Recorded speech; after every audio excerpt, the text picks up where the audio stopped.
But here's what I hate lately, Toby, is like when you bring up like the fifth slot, the sixth slot, I don't even think, unless something crazy happens where we're like, Penix or Bo Nix leapfrog, but I don't see that happening. But I do think they're going to go a lot higher than people suspect.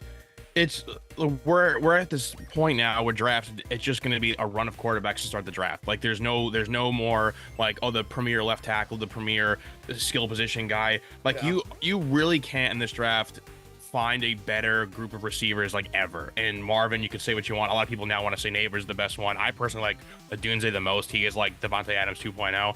I think with Marvin being as good as he is, I think Brock Bowers in terms of a tight end prospect is probably as good as you can get. I think Joe Alt at Notre Dame, not just because I'm being a biased homer, but the guy has size and speed and he's just been dominant. Like you're finding these guys who are like premier, like 5 out of 5, like 5-star picks, and they're not going to even go anywhere close to the number 1 overall pick because it has to be a quarterback.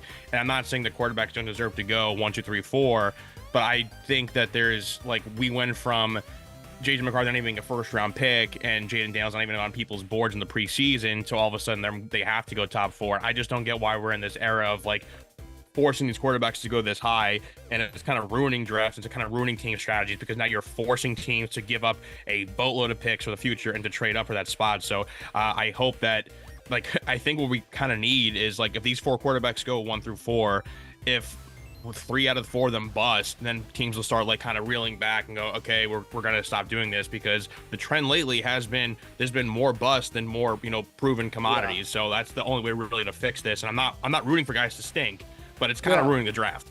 Well, what you're talking about greatly accelerates the trend too, right? Like if they're going to go 1 through 5, the draft capital required to draft a quarterback is so immense at that point. Yeah. It makes it more likely that they will be bust, because if you take a guy with, he's the 25th best prospect, but he goes to the 5th because of positional value, it makes it more likely he will underperform because he was the 25th guy to start with. And so that just accelerates the talking points that you're having about having more busts in the top round. And I will say that it's similar like we were talking about with our bets earlier, like selection bias, a memory bias of what you remember versus what you forget. But I feel wildly more comfortable with the guy who's a late faller versus the guy who's a late riser at the quarterback position. Like a late faller, I think about Aaron Rodgers. I think about Lamar Jackson. I think about guys that like fell down in the draft order for whatever reason, comes in with a chip on their shoulder, like complete freaks, like generational talents at the position that you didn't have to give it the draft capital for, versus the guy who rises so far above his stock, ends up on a crappy team, probably a bad offensive line, loses his confidence early, gets murdered,